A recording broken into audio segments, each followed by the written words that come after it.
এবার বনলতাকে ডিভোর্স দেওয়ার জন্য আর লাজুকে বিয়ে করার জন্য লাজুকে প্রেগনেন্ট করলো অনুভব। হ্যাঁ সুপ্রিয় দর্শক, কোণে দেখা আলো ধারাবাহিকের একদম ধামাকাদার নতুন প্রমোতে তো আমরা এরকমটাই দেখতে পারবো। বিস্তারিত জানতে চাইলে এখনই ভিডিওটা একটি লাইক দিয়ে চ্যানেলটিকে সাবস্ক্রাইব করে একদম শেষ পর্যন্ত দেখতে থাকো।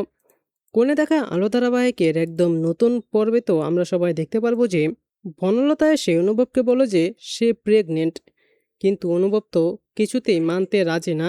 আর তখন বনলতা অনুভবকে বলতে থাকে যে আমি এটা নিয়ে কোনো ঝগড়া করতে চাই না, টেস্ট করলে বোঝা যাবে যে এটা ফলস সিগন্যাল কিনা।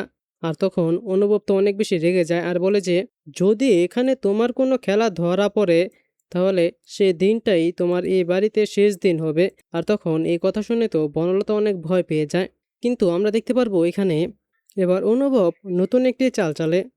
সে বনলতার আগেই লাজুকে বলে তার জন্য একটা নাটক করতে, আর সেটা হলো প্রেগন্যান্সির নাটক। সে এবার লাজুকে প্রেগনেন্ট বানিয়ে তার পুরা বাড়ির সামনে নিয়ে আসবে। আর তারপর সেখানে বলবে যে লাজু প্রেগনেন্ট, আর সে বাচ্চার বাবা আর কেউ না, অনুভব। আর তখন অনুভব বলবো যে আর তাই আমি এই লাজুকে বিয়ে করে আমার স্ত্রীর মর্যাদা দিতে চাই। আর তখন এই কথা শুনে তো বাড়ির সবাই অনেক শকড হয়ে যাবে। আর তারপর অনুভব এটাও বলবে যে আর সেই সাথে বনলতার সঙ্গে আমার কোনো ধরনের কোনো সম্পর্ক নেই, আমি বনলতাকে ডিভোর্স দেব। আর তখন আমরা দেখব যে বনলতা এবার সকলের সামনে বলবে যে সেও প্রেগনেন্ট, আর বলবো যে তুমি আমাকে ডিভোর্স দিলে তাহলে আমার এই বাচ্চার কী হবে। আর এবার মূলত ঘটতে চলেছে বড় ধরনের টুইস্ট বা মহা ধামাকা। তো সুপ্রিয় দর্শক, কী মনে হয় আপনাদের, কি ঘটতে যাচ্ছে মূলত সামনে?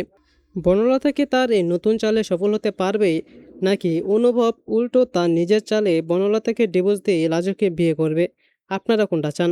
এ নিয়ে আপনাদের মূল্যবান মতামতটি নিচে কমেন্টে জানিয়ে দিন। এবং এরকমই প্রতিদিনের সব আপডেটগুলো সবার আগে পেতে চাইলে এখনই আমাদের এই চ্যানেলটিকে সাবস্ক্রাইব করে দিন। ধন্যবাদ সবাইকে।